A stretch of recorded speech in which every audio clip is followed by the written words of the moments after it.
ತಾವು ಬುಕ್ ಮಾಡಿದ್ರಿ ಅಂದರೆ ಏನು ಭುವನೇಶ್ವರಿ ಅವರ ನಿಲುವೇನಿದೆ? ಈಗಾಗಲೇ ನಾವು ಅದನ್ನ ನಿಮ್ಮ ಮುಂದೆ ನಿಮ್ಮ ಮಾಧ್ಯಮದ ಮೂಲಕ ಹೇಳಿದ್ದೀವಿ. 2023ರಲ್ಲಿ ಅವರು ವ್ಯಕ್ತಪಡಿಸಿರುವಂಥದ್ದು ಭಾವನೆಗಳು ಆ ವೇದಿಕೆಯಲ್ಲಿ, ಕನ್ನಡ ಭಾಷೆಯ ಒಂದು ವೇದಿಕೆಯಲ್ಲಿ ಅದ್ರ ಬಗ್ಗೆ ಸ್ಪಷ್ಟನೆಯನ್ನು ಕೊಡಬೇಕಾಗಿದೆ.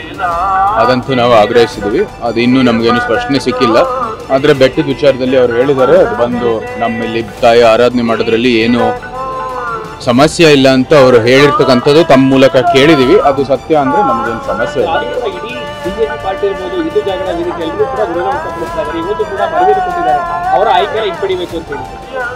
ಈಗ ಅವರು ಆಯ್ಕೆ ಆಗಿರೋ ನಂತರ ಅವರು ಸಮರ್ಥಿಸಿಕೊಳ್ಬೇಕಾಗಿರ್ತಕ್ಕಂಥದ್ದು, ಇದು ಒಂದು ಧಾರ್ಮಿಕ ಸ್ಥಳ, ತಾಯಿಯ ಒಂದು ಆರಾಧನೆ ಮಾಡೋ ದೃಷ್ಟಿಯಲ್ಲಿ ನೀವು ಬರಬೇಕಾಗಿದೆ. ಧಾರ್ಮಿಕ ಒಂದು ಸಾಂಸ್ಕೃತಿಕ ಆಚರಣೆ ಆಗಿರೋ ಹಿನ್ನೆಲೆಯಲ್ಲಿ ಅದನ್ನ ಸಮರ್ಥಿಸಿಕೊಂಡು ಬಂದರೆ ನಮ್ಮೆಲ್ಲರಿಗೂ ಏನು ಸ್ವಾಗತ.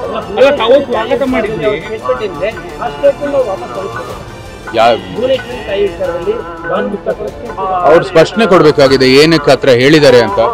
ಹಿಂದೆ ತಗೊಂಡ್ರೆ ಒಳ್ಳೇದು, ಯಾಕಂದ್ರೆ ಅದು ನಮ್ಮೆಲ್ಲ ಧಾರ್ಮಿಕ ಒಂದು ಅನುಸರಿಸೋರ್ಗೆ ಅದು ಒಂದು ಧಕ್ಕೆ ಆಗಿದೆ, ಧಕ್ಕೆ ಆಗಿರ್ತಕ್ಕಂಥ ಒಂದು ಸಂಗತಿ. ನಾವು ಆಯ್ಕೆಯನ್ನು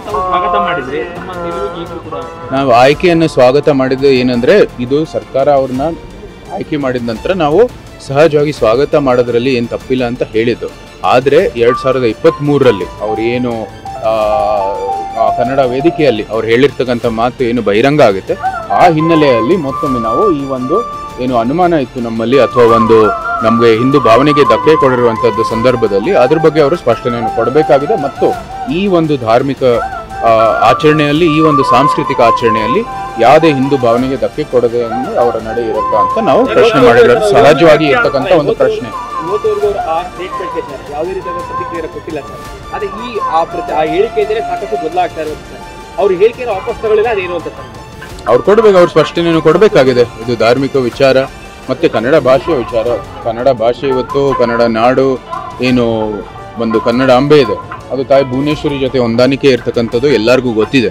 ಆ ನಿಟ್ಟಿನಲ್ಲಿ ಅವರು ಇದು ಭುವನೇಶ್ವರಿ ತಾಯಿ ಈ ವೇದಿಕೆ ಮೇಲೆ ಇದೆ ಆ ಚಿತ್ರವನ್ನು, ಅಥವಾ ಆ ಒಂದು ಭುವನೇಶ್ವರಿ ತಾಯಿಯ ಒಂದು ಹೆಸರಿನಲ್ಲಿ ಈ ವೇದಿಕೆ ಒಂದು ಸೃಷ್ಟಿಯಾಗಿರ್ತಕ್ಕಂಥದ್ದು ನಾನು ಎಲ್ಲಿ ನಿಲ್ಲೋದು ಅಂತ ಏನು ಪ್ರಶ್ನೆ ಮಾಡಿದ್ದಾರೆ, ಅದು ಅವ್ರಿಗೆ ಸ್ಪಷ್ಟನೆಯನ್ನು ಕೊಡಬೇಕಾಗುತ್ತೆ. ಇನ್ನೊಂದು ಚರ್ಚೆ ಆರಂಭವಾಗಿರುವಂಥದ್ದು, ಅವರ ಧರ್ಮದ ಪ್ರಕಾರ ಮೂರ್ತಿ ಆರಾಧನೆಯನ್ನು ಮಾಡೋದಿಲ್ಲ. ಅವರು ಚಾಮುಂಡೇಶ್ವರಿಯ ಮೂರ್ತಿಗೆ ಪುಷ್ಪಾರ್ಚನೆ ಹೇಗೆ ಮಾಡ್ತಾರೆ, ಚರ್ಚೆ ಶುರುವಾಗಿದೆ. ನೋಡಿ, ಇದು ನಮ್ಮ ಭಾರತೀಯ ಧರ್ಮದಲ್ಲಿ, ಹಿಂದೂ ಧರ್ಮದಲ್ಲಿ ಅದ್ರ ಬಗ್ಗೆ ಏನು ಒಂದು ರೀತಿಯ ಒಂದು ಅನುಮಾನ ಇಲ್ಲ. ನಮ್ಮಲ್ಲಿ ಏನು ಆ ಥರ ಏನು ಯಾವುದೇ ರೀತಿಯ ಒಂದು ಡೌಟೇ ಇಲ್ಲ. ನಾವು ಎಲ್ಲಕ್ಕೂ ಕೂಡ ಸ್ವಾಗತ ಮಾಡ್ತೀವಿ. ಭಾರತೀಯ